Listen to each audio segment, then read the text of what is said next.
Yes, तो प्यारे बच्चों, आज मैं अपना next topic types of chemical reaction लेके आई हूँ। पिछले टॉपिक में हमने आपसे बात की थी कि हम आपको बताएंगे टाइप्स ऑफ केमिकल रिएक्शन, तो उसमें हम आपको बताने वाले हैं, और ये है टाइप्स ऑफ केमिकल रिएक्शन। कौन कौन सी रिएक्शन की हम टाइप्स पढ़ेंगे, तो इसमें फर्स्ट टॉपिक हमारा होगा कॉम्बिनेशन रिएक्शन, फिर हम पढ़ेंगे decomposition reaction, and then displacement, double displacement and redox reaction.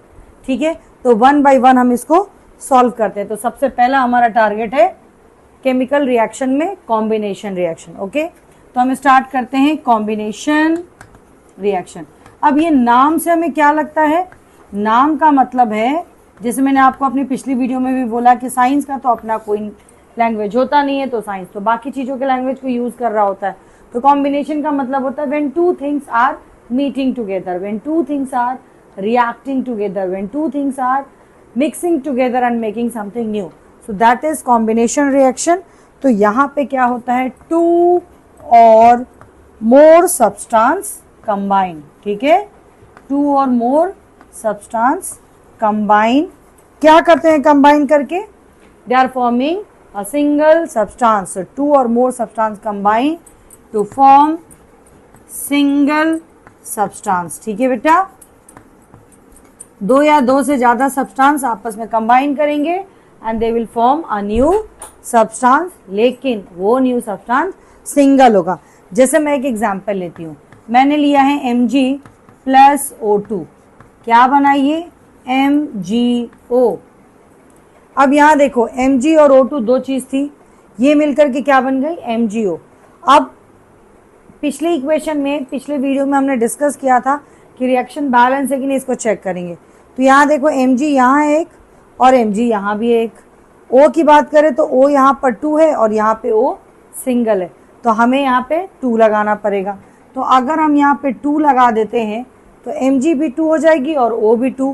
यहाँ पे Mg 1 है तो हम यहाँ आगे 2 लगा देंगे, तो रिएक्शन देखो बैलेंस हो गया ना, दोनों तरफ के एटम सेम है। Mg 2 है, यहाँ भी Mg 2 है, ऑक्सीजन 2 है, यहाँ भी ऑक्सीजन 2 है। बट इन शॉर्ट हमें यहाँ क्या समझना था कि जब दो सब्सटेंस आपस में कंबाइन करते हैं तो वो एक सब्सटेंस बनाते हैं। Mg plus O2 is forming MgO।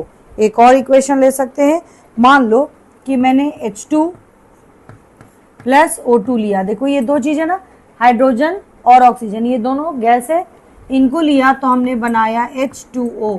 ये क्या बना, वाटर, लिक्विड है। अब यहाँ देखो हाइड्रोजन 2, ऑक्सीजन 2 नहीं है, तो हम क्या करेंगे, अगर यहाँ आगे 2 लगा दिया तो ऑक्सीजन तो 2 हो जाएगा, लेकिन हाइड्रोजन 2 2 जा 4 हो जाएगा, तो हम यहाँ हाइड्रोजन के आगे 2 लगा देंगे। तो देखो हाइड्रोजन भी 4 और ऑक्सीजन भी 2, यहाँ हाइड्रोजन 4 और ऑक्सीजन 2। सो इन शॉर्ट हम यहाँ पे दो चीज़ों की ट्रायल कर रहे हैं, एक हमें रिएक्शन बैलेंस करनी है और दूसरा हमें कॉम्बिनेशन रिएक्शन समझना है, जिसमें दो सब्सटेंस या दो से ज़्यादा भी हो सकते हैं सब्सटेंस, और वो सारे मिलकर के एक सिंगल सब्सटेंस बनाए। सो दिस इज कॉम्बिनेशन रिएक्शन। आपको समझ आ रहा है, और भी इक्वेशन हो सकते हैं, ये तो दो छोटे इक्वेशन थे विच आई मेड फॉर यू। चलो अब हम देखते हैं दूसरा इक्वेशन। मान लो मैंने लिया है CaO, क्या बोलते हैं इसे, ये पिछले वीडियो में हमने डिस्कस किया है, ये है क्विकलाइम, और हमने लिया वाटर। अब ये क्या बन जाएगा, CaOH whole twice, calcium hydroxide बन जाएगा, और ये हम वाइट वॉश में यूज करते हैं। अब इसे क्या कहते हैं, इसे कहते हैं क्विकलाइम। ये वाटर है और ये है स्लेग्ड लाइम। ठीक है बेटा, तो यहाँ देखो ये क्विकलाइम और वाटर आपस में रिएक्ट करके क्या बनते हैं, स्लेग्ड लाइम। एक बार रिएक्शन देखें बैलेंस है कि नहीं, कैल्शियम 1 कैल्शियम 1, ऑक्सीजन 1 2, यहाँ पे भी ऑक्सीजन होल ब्रैकेट में है तो 2 है, हाइड्रोजन 2, यहाँ हाइड्रोजन भी ब्रैकेट के बाहर 2 है होल ट्वाइस में, तो ये रिएक्शन भी बैलेंस्ड है। वेरी गुड, तो आपको ये तो समझ में आ गया है कि हम रिएक्शन को कैसे चेक कर सकते हैं। अब इसके बाद हमारा जो नेक्स्ट है दैट इज डीकम्पोजिशन रिएक्शन। तो चलो देखते हैं डीकम्पोजिशन रिएक्शन क्या होता है। बेटा कॉम्बिनेशन रिएक्शन और डीकम्पोजिशन रिएक्शन एक दूसरे के अपोजिट होते हैं। जहाँ कॉम्बिनेशन रिएक्शन में दो स्मॉलर सब्सटेंस या दो से ज़्यादा सब्सटेंस मिलकर के एक सब्सटेंस बनाते हैं, वहीं डीकम्पोजिशन में एक हेवी सब्सटेंस ब्रेक होकर के दो या दो से ज़्यादा जो है वो सब्सटेंस में ब्रेक होते हैं, इसलिए दोनों एक दूसरे के अपोजिट होते हैं। तो नेक्स्ट हमारा है डीकम्पोजिशन रिएक्शन। ठीक है, तो हम बात करते हैं डीकम्पोजिशन रिएक्शन की। देखते हैं डीकम्पोजिशन रिएक्शन कैसा होता है। अब अगर मैं आपको बात बोलूं तो यहाँ पे क्या होता है, एक हेवी कंपाउंड होता है। हेवी कंपाउंड स्प्लिट किस में करता है, स्प्लिट अप टू 2 और मोर न्यू सब्सटेंस। ठीक है बच्चा, ये एक हेवी सब्सटेंस जो है वो ब्रेक होता है, स्प्लिट होता है, और स्प्लिट होकर के 2 या 2 से ज़्यादा न्यू सब्सटेंस में चेंज हो जाता है। ठीक है, सो दिस इज डीकम्पोजिशन रिएक्शन। अब डीकम्पोजिशन में बहुत सारे हो सकते हैं, 3 प्रोसेस होता है जिसमें कोई भी सब्सटेंस डिकम्पोज होता है। ठीक है, जैसे मान लो आपने उसे हीट किया तो वो डिकम्पोज हो गई, लाइट फ्लो किया, इलेक्ट्रिसिटी फ्लो किया तो वो डिकम्पोज हो गई। हम इसे 1 by 1 types of decomposition reaction में पढ़ेंगे। ठीक है, जैसे मान लो कि मैंने ले लिया कैल्शियम कार्बोनेट, ठीक है, CaCO3, इसको मैंने हीट किया। मैं हीट के लिए डेल्टा का साइन दे रही हूँ, इसका मतलब हीट होता है। ये किस में टूटेगा, ये टूटेगा CaO प्लस CO2। तो देखो मैंने क्या लिया था, कैल्शियम कार्बोनेट लिया था, ये एक हेवी सब्सटेंस था, ये हीट होता है और ये टूट जाता है कैल्शियम ऑक्साइड और कार्बन डाइऑक्साइड। ये जो प्रोडक्ट बने थे वो प्रोडक्ट बिल्कुल इससे अलग थे। देखो यहाँ मैंने लिखा है ना, स्प्लिट इनटू 2 और मोर न्यू सब्सटेंस, तो 2 सब्सटेंस में चेंज हुए और ये दोनों सब्सटेंस बिल्कुल अलग है। एक और चीज़ आपने नोट किया होगा कि मैंने यहाँ पे बोला कि जब हमने इसे हीट किया तो वो प्रोसेस जिसमें हम हीट से किसी भी केमिकल रिएक्शन को ब्रेक करते हैं वो कहलाता है थर्मल डीकम्पोजिशन। ठीक है, वो क्या कहलाएगा, थर्मल डीकम्पोजिशन, क्योंकि हम हीट यूज़ कर रहे हैं। तो मैं अभी बात कर रही हूँ थर्मल, ये हम डीकम्पोजिशन के पार्ट एक ही कर रहे हैं जिसमें हम हीट देते हैं। एक और एग्जाम्पल लो, जैसे हमने फेरस सल्फेट ले लिया, FeSO4 ले लिया ना बेटा। अब FeSO4 को हमने ब्रेक किया, जब हम इसे ब्रेक करेंगे तो ये बनेगा Fe2O3 plus SO2 plus SO3। ठीक है, अब देखो अगर आप रिएक्शन को बैलेंस करो तो यहाँ पे Fe कितना है 1, यहाँ पे Fe कितना है 2, तो रिएक्शन बैलेंस नहीं है, तो मैं यहाँ पे लगा दूंगी 2, तो ये कितना हो जाएगा 2Fe, यहाँ भी 2Fe। ऑक्सीजन को काउंट करते हैं, 4 2 जा 8 ऑक्सीजन है इधर, इधर चेक करो, 3 oxygen plus 2 oxygen plus 3 oxygen, 8 oxygen हो गए। सल्फर को काउंट करो, देखो यहाँ आगे 2 है तो सल्फर कितना है 2, यहाँ सल्फर कितना है 1 और प्लस 1 2, ऑक्सीजन हमने चेक कर लिया, तो ये रिएक्शन तो बैलेंस है। अब यहाँ देखो ये जो फेरस सल्फेट होता है ना, इसका जो कलर होता है वो ग्रीन कलर का होता है। ठीक है, ये ग्रीन कलर का है एक्चुअली, इसको ग्रीन सल्फेट भी बोलते हैं। और अब जब आपने इसको हीट किया तो ये बन गया फेरिक ऑक्साइड में चेंज हो गया। अब फेरिक ऑक्साइड का कलर क्या होता है, ये होता है ब्राउन कलर का। ठीक है, तो ये ब्राउन कलर का हो जाएगा, गॉट इट। और ये ब्राउन जो होगा ना, ये एक्चुअली रस्ट की तरह दिखाई देता है, Fe2O3 plus sulphur dioxide and sulphur trioxide. तो यहाँ पे भी हमने क्या किया, हीट किया, तो ये किसका एग्जाम्पल हो जाएगा, थर्मल रिएक्शन। ठीक है, अब एक और चीज आप ध्यान रखो, हम ये लैब में जो FeSO4 लेते हैं ना ग्रीन कलर की, एक्चुअली इसमें वाटर मॉलिक्यूल होते हैं, इसमें थोड़े से वाटर मॉलिक्यूल होते हैं। और ये जो फेरस सल्फेट होता है ना, ये हेप्टाहाइड्रेट होता है, इसमें 7 मॉलिक्यूल होते हैं वाटर के, तो ये हेप्टा, 7 का मतलब हेप्टा होता है, तो 7 हाइड्रेटेड होते हैं। जब आप इसे हीट करोगे ना तो ये ग्रीन कलर से पहले वाइट कलर में चेंज होता है और फिर ये वाइट से ब्राउन में चेंज होता है, वो मैं अभी आपको इक्वेशन के थ्रू दिखा रही हूँ। ठीक है बेटा, तो हम पहले आयरन सल्फेट को समझने की कोशिश करते हैं कि क्या होता है। देखो हमारा एक्चुअली जो लैब में हमारे पास अवेलेबल होता है ना, वो होता है ये फेरस सल्फेट और 7 के लिए हेप्टा, तो ये फेरस सल्फेट हेप्टाहाइड्रेट, वाटर है ना तो वाटर के लिए हाइड्रेट यूज करते हैं, तो फेरस सल्फेट हेप्टाहाइड्रेटेड होता है लैब में।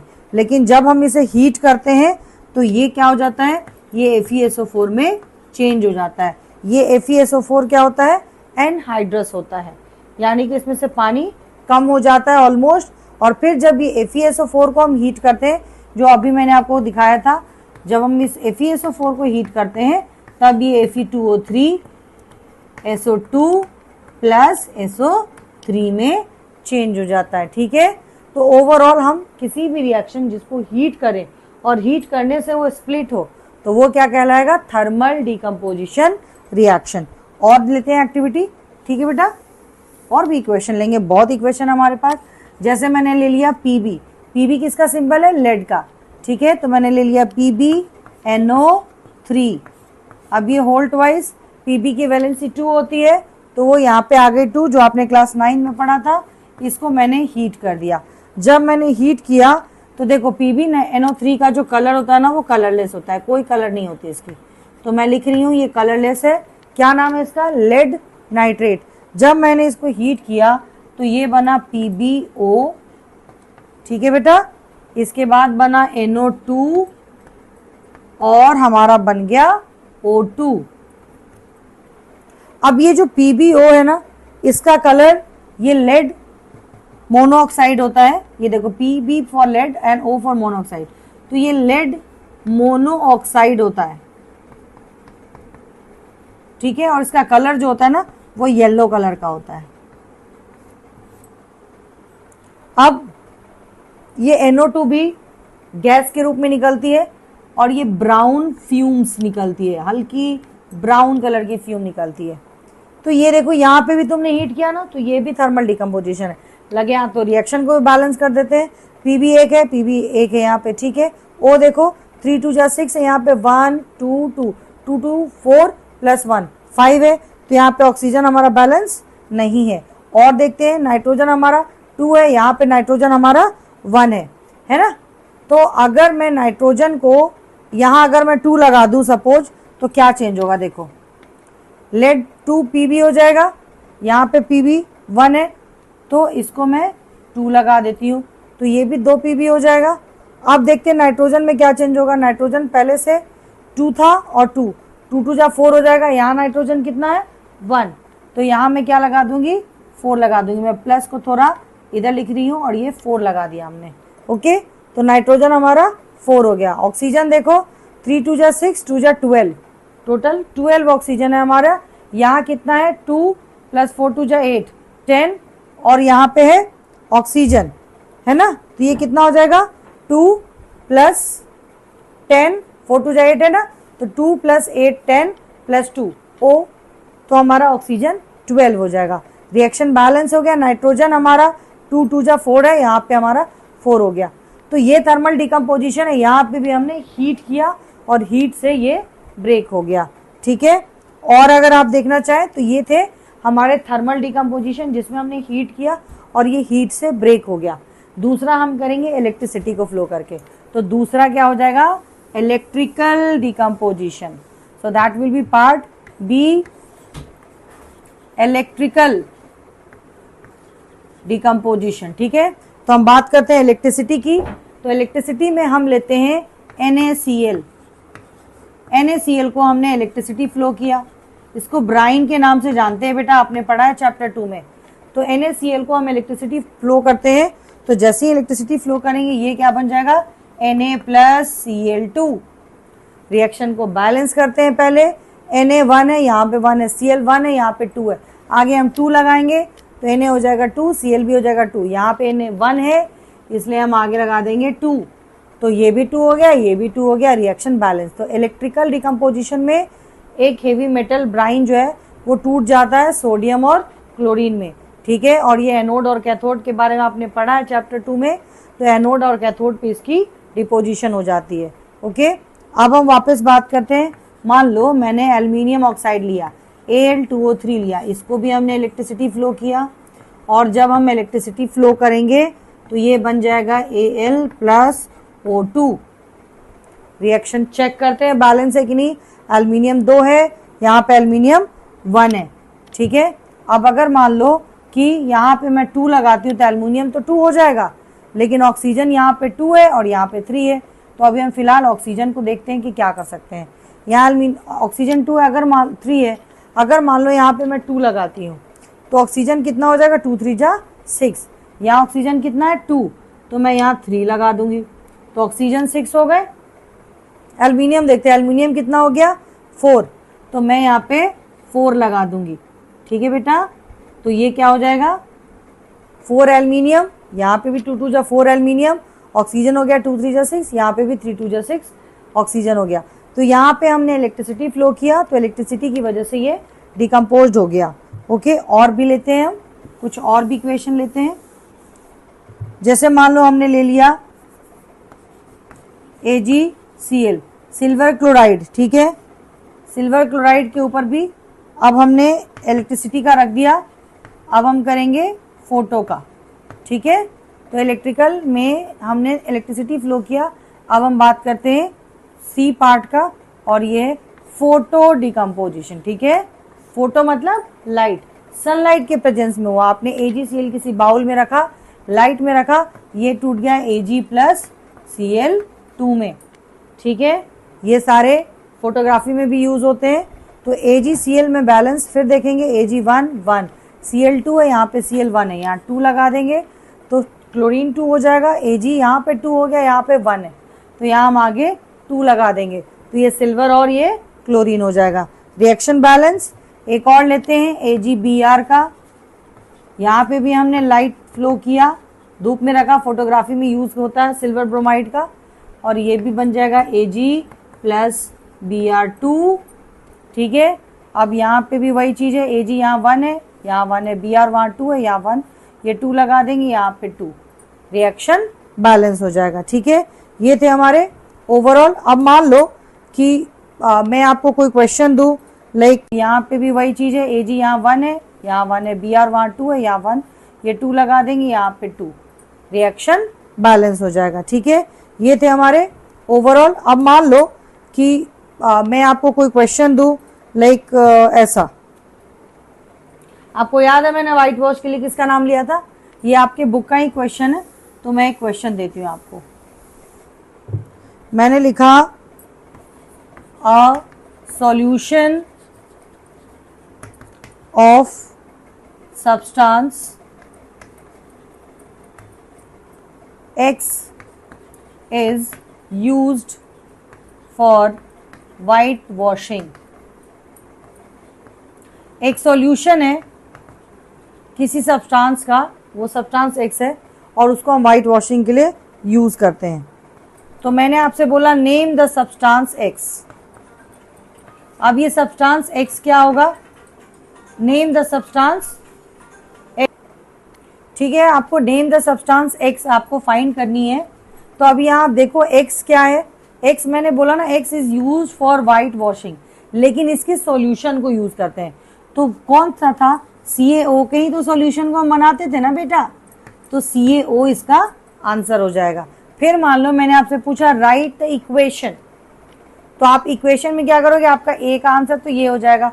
और अगर मैंने कहा कि आप इसका इक्वेशन बनाओ तो क्या बनाओगे, CaO प्लस H2O, क्या बनता है ये CaOH whole twice, calcium hydroxide, जिसको हम स्लेड लाइम या लाइम वाटर भी बोलते हैं।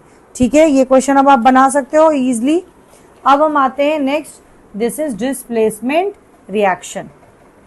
अच्छा, डिस्प्लेसमेंट रिएक्शन में क्या होता है, मैम पता है, एक highly reactive metal less reactive metal को डिस्प्लेस करता है। Yes, good, so this is displacement reaction. Displacement reaction में क्या होता है, a highly reactive metal displace less reactive metal. ठीक है, less reactive metal from their substance, from their compound or from their salt solution। अब इसको हम समझने की कोशिश करेंगे। हमें क्या ध्यान रखना है, एक हाईली रिएक्टिव मेटल है और एक लेस रिएक्टिव मेटल है। ठीक है, चलो एग्जाम्पल लेते हैं। इक्वेशन आपको दिख रहा है, चलो मैं इसको इरेज कर रही हूँ। हाईली रिएक्टिव मेटल और लेस रिएक्टिव मेटल की बात करेंगे। यहाँ पे मैंने एक इक्वेशन लिया CuSO4, क्या है ये? Copper sulphate. इसके साथ मैंने जिंक को ले लिया, क्या बन जाएगा? Zinc sulphate plus copper. क्यों? क्योंकि जिंक जो था वो हाईली रिएक्टिव था, उसने कॉपर को अलग कर दिया और ये खुद बन गया जिंक सल्फेट प्लस कॉपर। और ले लेते हैं, चलो, CuCl2 copper chloride plus lead. अब कॉपर जो है ना वो लेड से लेस रिएक्टिव है, लेड Pb जो है वो मोर रिएक्टिव है। क्या बन जाएगा? PbCl2 plus Cu। दिख रहा है आपको? और भी ले सकते हैं, चलो देखते हैं। अगर हमने ले लिया AgNO3 प्लस Cu, ये बन जाएगा CuNO3 2 प्लस, क्या बनेगा बताओ? CuNO3, कॉपर की वैलेंसी 2 थी वो यहाँ चली आई, बच गया Ag। रिएक्शन बैलेंस है, जरा देखो, Ag यहाँ पे 1 है, Ag 1 है, NO3 1 है, लेकिन यहाँ NO3 2 है, तो हमें आगे लगाना पड़ेगा। जब हमने आगे लगा दिया तो Ag 2 हो गया, यहाँ Ag 1 है, तो हमें यहाँ भी 2 लगाना पड़ेगा। Cu 1 है, Cu 1 है, तो रिएक्शन बैलेंस है। तो यहाँ पे हमने क्या देखा? डिस्प्लेसमेंट रिएक्शन में एक हाईली रिएक्टिव मेटल एक लेस रिएक्टिव मेटल को डिस्प्लेस कर देता है। और देखते हैं एक और इक्वेशन। हमने ले लिया Fe2O3 प्लस एल्यूमिनियम Al, ये क्या बनता है? Al2O3 plus Fe। ठीक है, अब ये Fe कितना है? 2, यहाँ कितना है Fe? 1, तो ये क्या कर देंगे हम? 2 लगा देंगे, ये Fe तो 2 हो गया। ऑक्सीजन हमारे पास 3 है, यहाँ पे ऑक्सीजन हमारे पास 3 है, एल्यूमिनियम यहाँ 1 है, यहाँ पे 2 है, तो हम यहाँ पे 2 लगा देंगे, तो एल्यूमिनियम 2, ऑक्सीजन 3, आयरन हमारा जो है वो 2 हो जाएगा। तो ये रिएक्शन में हमने क्या देखा कि Fe2O3 और Al में एल्यूमिनियम मोर रिएक्टिव था, तो एल्यूमिनियम ऑक्सीजन के साथ कंबाइन करके एल्यूमिनियम ऑक्साइड बना देता है और आयरन को अलग कर देता है। और एक बात ध्यान रखना, इन सारे रिएक्शन में कलर चेंज होते हैं, ठीक है। जैसे सिल्वर नाइट्रेट का कलर जो है वो बिल्कुल कलरलेस होगा, तो यहाँ पे हल्का ब्लू कलर में आ जाएगा, ठीक है। और फिर ये कॉपर क्लोराइड है, इसका कलर भी चेंज हो जाएगा, येलो कलर में चेंज हो जाएगा, तो this all will be change. फिर हम बात करते हैं double displacement reaction. Double displacement reaction में 2 बार डिस्प्लेसमेंट होता है, किसके बीच में? आयंस के बीच में, पॉजिटिव और नेगेटिव, लेकिन ये अपने अपने आयंस को चेंज करते हैं, ठीक है। So the reaction in which ions exchange between the substance या between two reactant, between two product, आप वो भी लिख सकते हैं। जैसे मान लो मैंने लिखा AgNO3, क्या है ये? Silver nitrate plus NaCl, sodium chloride. अब देखो Ag जो है और Na, ये 2 पॉजिटिव आयन है, ये NO3 और Cl नेगेटिव आयन है, तो इसका पॉजिटिव इसके नेगेटिव के साथ हो जाएगा। ये देखो, ये NaNO3 के साथ मिल जाएगा और ये Ag जो है ना ये Cl के साथ हो जाएगा, तो क्या बन जाएगा? देखो जरा, NaNO3 plus AgCl2। Reaction balance है, चेक करें। Na1 1, NO3 में N1 है, O3 है, Ag और Cl2 यहाँ पे कितना है? देखो, Ag Cl के साथ आ जाएगा, यहाँ पे Ag की वैलेंसी अगर 1 होगी तो, ठीक है। सो इन शॉर्ट Ag की वैलेंसी अलग अलग आती है, तो that will be the reaction, और यहाँ पे आयंस एक्सचेंज हो गए। एक और रिएक्शन लेते हैं।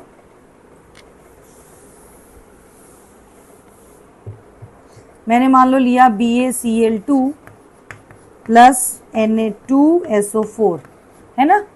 अब यहाँ देखो, ये Ba पॉजिटिव है, Na2 पॉजिटिव है, Cl2 नेगेटिव है, SO4 नेगेटिव है, तो ये Ba जो है वो SO4 के साथ मिल जाएगा और NaCl2 के साथ मिल जाएगा। ये क्या बन जाएगा?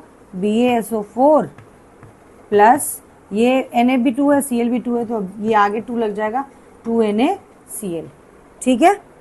तो आपको समझ में आ रहा है डबल डिस्प्लेसमेंट में क्या होते हैं? आयन एक्सचेंज होते हैं। और रिएक्शन लेके देखते हैं भाई, बच्चों को क्लियर तो होना चाहिए ना। चलो और लेते हैं, copper sulphate plus hydrogen sulphide. अब यहाँ देखो, कॉपर प्लस में है, हाइड्रोजन प्लस में है, ठीक है, क्लियर है। तो ये क्या बन जाएगा? ये CuS हो जाएगा, ये इसके साथ रिएक्ट कर जाएगा और ये इसके साथ रिएक्ट हो जाएगा। तो ये CuS हो जाएगा आपका और ये H2SO4, copper sulphide plus sulphuric acid. बहुत सारे रिएक्शन है और हर रिएक्शन में आयंस एक्सचेंज हो रहे हैं। तो ये थे हमारे टोटल डबल डिस्प्लेसमेंट। अब हम बात करते हैं रेडॉक्स रिएक्शन। रेडॉक्स रिएक्शन क्या होता है? वो रिएक्शन जिसमें ऑक्सीडेशन और रिडक्शन एक साथ हो। ठीक है, तो अब हम बात करेंगे रेडॉक्स रिएक्शन की।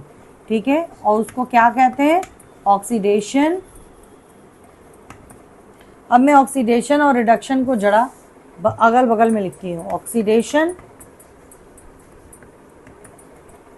And reduction. ठीक है, अब देखो ऑक्सीडेशन और रिडक्शन। ऑक्सीडेशन में क्या होता है? Addition of oxygen, addition of O2। Reduction में क्या होता है? Addition of H2। ठीक है, रिडक्शन में हाइड्रोजन ऐड होता है। ऑक्सीडेशन में रिमूवल ऑफ H2 होता है और इसमें रिमूवल ऑफ O2। ये दोनों बिल्कुल एक दूसरे के अपोजिट हैं। ठीक है, आपको दिख रहा है? इसमें ऑक्सीजन ऐड होता है, इसमें हाइड्रोजन ऐड होता है, इसमें हाइड्रोजन हटता है, इसमें ऑक्सीजन हटता है। इसके अलावा ये तो ऑक्सीडेशन और रिडक्शन है। ठीक है, ऑक्सीडेशन रिडक्शन में जो भी सब्सटेंस ऑक्सीडेशन कराता है उसे ऑक्सीडाइज्ड कहते हैं, जो रिडक्शन कराता है उसे रिड्यूस्ड कहते हैं, और ऑक्सीडाइजिंग एजेंट किसे कहते हैं? रिड्यूसिंग एजेंट किसे कहते हैं? देखो, समझने के लिए तो बहुत सारे पॉइंट है, लेकिन एक मैं इजी टेक्निक तुम्हें बताऊंगी जिससे तुम्हें समझ में आए। फिलहाल तुम्हें ये समझ में आ रहा है? चलो अब हम देखते हैं जरा रिएक्शन। जैसे मान लो मैंने दिया CuO प्लस H2, इसको हमने हीट किया, ये बन गया Cu प्लस H2O। ठीक है, अब यहाँ देखो, ये पहले CuO था और ये CuO से क्या बन रहा है? Cu बन रहा है, यानी कि ऑक्सीजन हट रहा है इसका। ये पहले O था, यहाँ पे ये, तो ऑक्सीजन हटने का मतलब, रिमूवल ऑफ ऑक्सीजन का मतलब क्या है? यहाँ पे हो रहा है रिडक्शन। ठीक है, क्लियर? अब यहाँ देखो, ये H2 था, तो ये H2 से क्या हो रहा है? H2O, यानी ऑक्सीजन ऐड हो रहा है, तो ये हो रहा है ऑक्सीडेशन। अब देखो, जो चीज रिडक्शन कराता है उसी को हम रिड्यूस्ड कहते हैं, और जो ऑक्सीडेशन करा रहा होता है उसे हम ऑक्सीडाइज कहते हैं। जैसे अगर मैं आपको यहाँ पे दे दूं लाइक कि ये, मैं बोलूँ कि आप यहाँ पे ऑक्सीडाइजिंग एजेंट बताओ, रिड्यूसिंग एजेंट बताओ, ऑक्सीडाइज्ड बताओ और रिड्यूस्ड बताओ, तो क्या क्या बताओगे? तो सबसे पहले हम आते हैं ऑक्सीडाइज्ड और रिड्यूस पे। देखो, Cu जो है ये कॉपर ऑक्साइड में ऑक्सीजन था और ये रिडक्शन कर रहा है, यानी कि ये रिड्यूस्ड हो रहा है ना, इस इक्वेशन में। तो CuO क्या है? रिड्यूस्ड हो रहा है, क्योंकि ऑक्सीजन को हटा रहे, जो रिडक्शन करेगा वो रिड्यूस होगा, सीधी सी बात। हाइड्रोजन में ऑक्सीजन ऐड हो रहे हैं तो ऑक्सीडेशन कर रहा है, इसलिए H2 जो है वो ऑक्सीडाइज्ड हो रहा है। ठीक है, अब दो तरीका है। देखो बेटा, हमेशा याद रखना, जो रिडक्शन, जिसके आगे रिडक्शन लिखा होता है ना, वो एक्चुअली ऑक्सीडाइजिंग एजेंट होता है, और जिसके आगे ऑक्सीडेशन लिखा होता है वो रिड्यूसिंग एजेंट होता है। अब ये ऑक्सीडाइजिंग एजेंट क्या होता है? ऑक्सीडाइजिंग, जैसे LIC वगैरह का एजेंट का मतलब क्या होता था कि वो पैसे ला रहा है ना। तो ऑक्सीडाइजिंग एजेंट का मतलब क्या होता है? जो ऑक्सीजन को ऐड करा रहा है ना। तो यहाँ पे देखो, अगर इसमें मैं बात करूं तो यहाँ पे तुम्हारा ऑक्सीडाइजिंग एजेंट कॉपर ऑक्साइड हो जाएगा। ये क्या है? ये कॉपर ऑक्साइड है ना, ये एक्चुअली किस में ऐड करा रहा है? ऑक्सीजन, हाइड्रोजन में ऐड कराने में हेल्प कर रहा है। इसके साथ हाइड्रोजन है, तो ये जो रिडक्शन करेगा, in short copper oxide hydrogen में ऑक्सीजन को ऐड करने में हेल्प कर रहा है। तो ये क्या हो जाएगा? ऑक्सीडाइजिंग एजेंट क्या हो जाएगा? CuO। और ये हाइड्रोजन जो है ना, ये क्या कर रहा है? ये हो जाएगा रिड्यूसिंग एजेंट। रिड्यूसिंग एजेंट का मतलब क्या होता है? जो हाइड्रोजन को ऐड करने में हेल्प कर रहा है ना। तो यहाँ पे देखो, ये तुम्हारा रिड्यूसिंग एजेंट हो जाएगा हाइड्रोजन। इन शॉर्ट तुम ये भी याद कर सकते हो कि अगर तुम्हें कंफ्यूजन हो तो जो भी चीज रिडक्शन करा रहा है ना वो ऑक्सीडाइजिंग एजेंट है। रिडक्शन हो रहा है इसमें, ये CuO से Cu बन रहा है। तो अगर तुम रफली याद रखो कि जो रिडक्शन कराएगा वो उसका जस्ट अपोजिट ऑक्सीडाइजिंग एजेंट हो जाएगा, और जो ऑक्सीडेशन कराएगा वो रिड्यूसिंग एजेंट हो जाएगा। एक और आपको मैं इक्वेशन देती हूँ, आपको और समझ में आ जाएगा। जैसे मान लो मैंने लिखा SO2 प्लस 2H2S, ये बना 2H2O प्लस 3S। ठीक है, अब देखो ये SO2 से S में बन रहा है, ये 3S लिखा हुआ है ना, तो ऑक्सीजन हट रहा है, तो ऑक्सीजन हट रहा है तो रिडक्शन, और ये H2S इसमें ऑक्सीजन ऐड हो रहा है तो ये क्या हो जाएगा, ऑक्सीडेशन। अब बहुत इजी है, हमें निकालना है oxidising agent, reducing agent, oxidised और रिड्यूस्ड। अच्छा, ये सारे रिएक्शन रेडॉक्स रिएक्शन कहलाते हैं क्योंकि इसमें ऑक्सीडेशन रिडक्शन दोनों एक साथ हो रहे हैं। तो ये देखो सल्फर डाइऑक्साइड रिडक्शन करा रहा है ना, तो ये रिड्यूस्ड है, जो रिडक्शन करा रहा है वो रिड्यूस्ड है। और ये देखो H2S ऑक्सीजन ऐड करा रहा है तो ये ऑक्सीडाइज्ड है, तो H2S ही हो जाएगा। अब ठीक वाइस वर्सा हो जाएगा, देखो जो रिडक्शन कराता है उसे हम ऑक्सीडाइजिंग एजेंट कर रहे हैं क्योंकि ये बगल वाले में ऑक्सीजन को, ये SO2 H2 में ऑक्सीजन ऐड करने में, तो ऑक्सीडाइजिंग एजेंट आप ऐसे रफली याद करना, जो रिडक्शन करा रहा है वो ऑक्सीडाइजिंग एजेंट है और जो ऑक्सीडेशन करा रहा है वो रिड्यूसिंग एजेंट है। तो फिर आप कभी भी कंफ्यूज नहीं होंगे। ठीक है, एक और इक्वेशन देखते हैं। जैसे मान लो मैंने ले लिया H2S प्लस I2, ये बन गया 2HI प्लस सल्फर। अब ये देखो ये H2S था, ठीक है, अब ये S पे आओ, हाइड्रोजन हट रहा है ना, तो रिमूवल ऑफ हाइड्रोजन क्या होगा, ऑक्सीडेशन। और यहाँ देखो ये I2 था, इसमें हाइड्रोजन ऐड हो रहा है तो एडिशन ऑफ हाइड्रोजन क्या होता है, रिडक्शन। ये भी रेडॉक्स रिएक्शन है, दोनों रिएक्शन हो रहा है यहाँ पे। अब यहाँ पे oxidising agent, reducing agent, oxidised और रिड्यूस। चलो कुछ भी नहीं करना, देखो I2 के आगे रिडक्शन लिखा हुआ है तो ये रिड्यूस हो जाएगा, H2 के आगे हमने ऑक्सीडेशन लिखा है तो ये ऑक्सीडाइज हो जाएगा, और ठीक वाइस वर्सा, जिसके आगे ऑक्सीडेशन लिखा हुआ है वो रिड्यूसिंग एजेंट होता है और जिसके आगे रिडक्शन लिखा हुआ है वो ऑक्सीडाइजिंग एजेंट होता है। ठीक है, ये तो ट्रिक है जिससे आप आसानी से कवर कर सकते हैं। इसके अलावा इसमें करोजन भी है जिसमें आप आयरन को ऑक्सीजन और वाटर के प्रेजेंस में करते हैं। और एक टॉपिक है हमारा रैंसिडिटी। रैंसिडिटी क्या होती है, कोई भी फूड ऑक्सीजन से कंबाइन करके ऑक्सीडाइज हो जाता है, फाउल स्मेल आती है। जैसे आपने चिप्स ओपन कर दिया, फाउल स्मेल आ रही है, या आपने कोई खाना बनाया उसे काफ़ी देर तक ऐसे छोड़ दिया, ऑक्सीडाइज हो गए। बारिश के मौसम में चीज़ें खराब हो जाती हैं, क्यों, क्योंकि ऑक्सीजन से मॉइस्चर के साथ रिएक्शन हो जाता है। तो वैसे केस में हम क्या करते हैं, या तो हम चिप्स के पैकेट में बहुत फूला सा है, नाइट्रोजन भर देते हैं, क्यों, क्योंकि नाइट्रोजन जो है वो इनएक्टिव गैस है, वो जल्दी रिएक्ट नहीं करता, तो ऑक्सीजन के साथ रिएक्ट ही नहीं करेगा, वहाँ से हम एयर को रिमूव करके नाइट्रोजन फिल कर देते हैं। फ्रिज में रख सकते हैं लो टेम्परेचर पे, वहाँ पे भी ऑक्सीडेशन नहीं होगा। एयर टाइट कंटेनर में रख सकते हैं, है ना। ये सारी छोटी छोटी चीज़ें मेनली था कि आपको रेडॉक्स रिएक्शन समझ में आ जाए और टाइप्स ऑफ केमिकल इक्वेशन समझ में आ जाए। इससे रिलेटेड कुछ क्वेश्चंस हैं, उसकी वीडियो भी मैं आगे बनाऊंगी। फिलहाल ये उस चैप्टर के जितनी समरी थे वो मैंने बता दिया। ठीक है बेटा, फिर अगर आपको पसंद आए तो आप इस वीडियो को लाइक करोगे और सब्सक्राइब करोगे ताकि मेरा चैनल आपको आसानी से दिखाई दे जब भी मैं कोई वीडियो अपलोड करूँ। Till then, bye all of you.